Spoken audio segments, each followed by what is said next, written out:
नहीं थी, लेकिन अमीर बाप की बेटी सृष्टि पर उसकी माँ जान छिड़कती। मेरी बेटी कितनी प्यारी है, भगवान सबको सृष्टि जैसी बेटी दे। सृष्टि धीरे धीरे बड़ी होती है। एक दिन सृष्टि की सहेली कहती है, तू दिखने में कितनी अजीब सी है, लेकिन मैं जानती हूँ हम सब में सबसे अच्छी शादी तो तेरी ही होगी। तेरे पापा अमीर जो हैं। और बता नहीं सकते यार, दहेज तो हर कोई देता है, ये क्या ज्यादा ले जाएगी अपने पति के लिए? अरे बड़े शहर में कोठी है इसके पापा की। अरे पापा की है ना, कौन सी इसकी है? इसकी होती तब तो कोई भी लड़का इससे शादी कर लेता। अरे पापा की मतलब पापा की है तो मेरी ही है ना? किसने कहा? अब तेरी तो तब होगी ना जब तेरा भाई ना हो।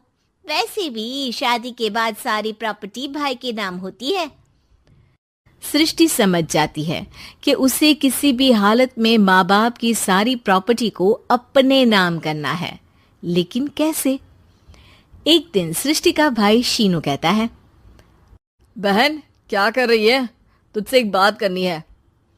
अरे हाँ हाँ करना, मैं तो तेरी बहन हूँ। बहन मेरी लाइफ में ना एक लड़की है, बहुत अच्छी है।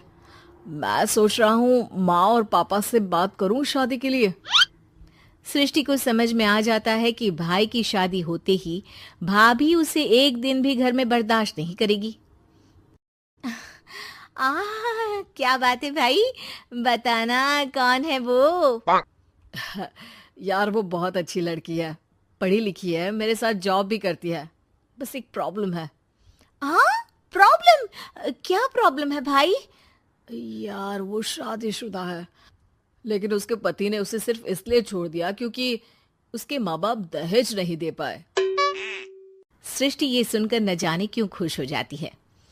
अरे भाई तो क्या हुआ, लड़की तुझे तो पसंद है ना? शीनू को लगता है कि बहन उसे समझ रही है। वो इस बात से अनजान होता है कि उसकी बहन की मंशा पूरा घर हड़पने की है। सृष्टि अपनी माँ से कहती है, मम्मी मुझे तो बहुत चिंता है, पता है शीनू क्या कर रहा है? अरे क्या कर रहा है, वो तो काम पर जाता है और वापस घर आता है। नहीं ना माँ, वो यही तो नहीं कर रहा, बाकी सब कर रहा है। आपको पता है उससे प्यार है, और वो भी एक शादीशुदा लड़की से। ये क्या हो गया? मैं सोसाइटी में क्या मुंह दिखाऊंगी? अरे तेरे पापा तो यही कहेंगे कि मैंने ही उसे बिगाड़ दिया है। माँ देखो, मेरी बात मानो, पापा पर भी विश्वास करने की जरूरत नहीं है। अब आप ही बताओ, पापा इतनी देर घर के बाहर रहते हैं क्यों, बोलो? अरे बेटा वो तो नौकरी करते हैं ना। तू बहुत भोली है माँ।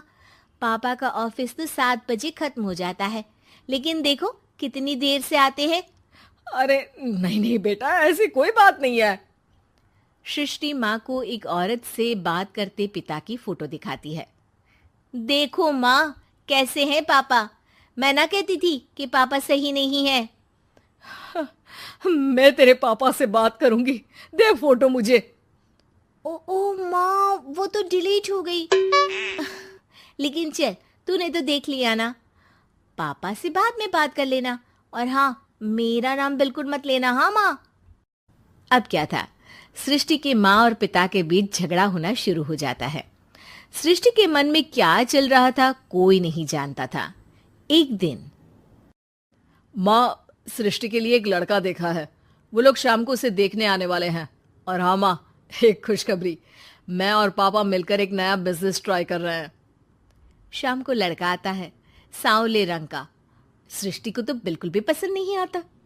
लड़की की माँ कहती है, लड़की का चेहरा तो कोई खास नहीं, लेकिन अगर मेरे बेटे को आप लोग सेटल कर दें तो मैं उसकी शादी आपकी बेटी से करवा दूं। सृष्टि को लड़का बिल्कुल पसंद नहीं था। उसे भाई पर गुस्सा आ जाता है। लड़के वालों के जाने के बाद कहती है, माँ देखा शीनू मेरे लिए कैसा लड़का लेकर आया, न दिखाने लायक न सुनने लायक, सेटल भी नहीं, वो भी हम करे।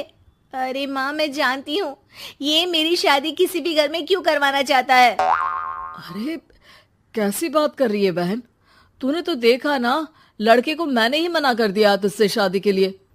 जिसने लड़का बताया था उसने उसकी बहुत तारीफ की थी। बात आई गई हो जाती है, लेकिन सृष्टि का मन शांत नहीं होता। क्या करूं, कुछ समझ में नहीं आ रहा। मेरी शादी हो गई तो ये लोग पूरी प्रॉपर्टी शीनू के नाम कर देंगे, मेरे हाथ तो कुछ लगेगा ही नहीं। तभी सृष्टि को आइडिया आता है। वो किसी वकील को फोन करती है। जी देखिए, अगर आपके मम्मी पापा का तलाक हो जाता है तो आपके पिता की आधी प्रॉपर्टी आपकी माँ के नाम हो जाएगी, फिर उसे वो किसी को भी दे सकती है। सृष्टि अब माँ को बेटे के खिलाफ भरती है। माँ, शीनू पर नजर रखा करो, वो जिस लड़की के प्यार में है ना, वो शादीशुदा है।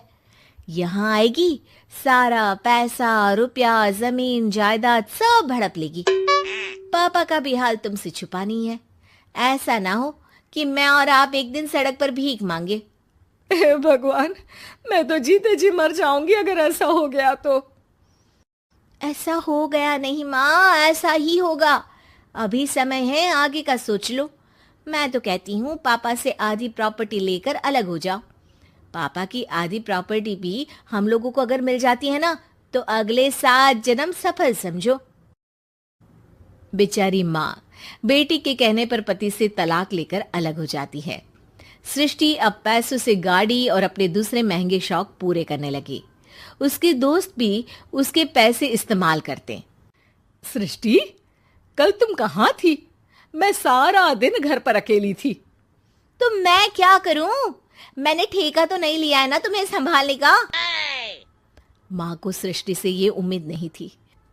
वो बैठकर रोने लगती है। वहीं उसका पति यानी कि सृष्टि के पिता आ जाते हैं। मैं जानता था कि तुम्हारा यही हाल होगा, तो आपने मुझे रोका क्यों नहीं? मैं रोकता तो तुम रुकती क्या?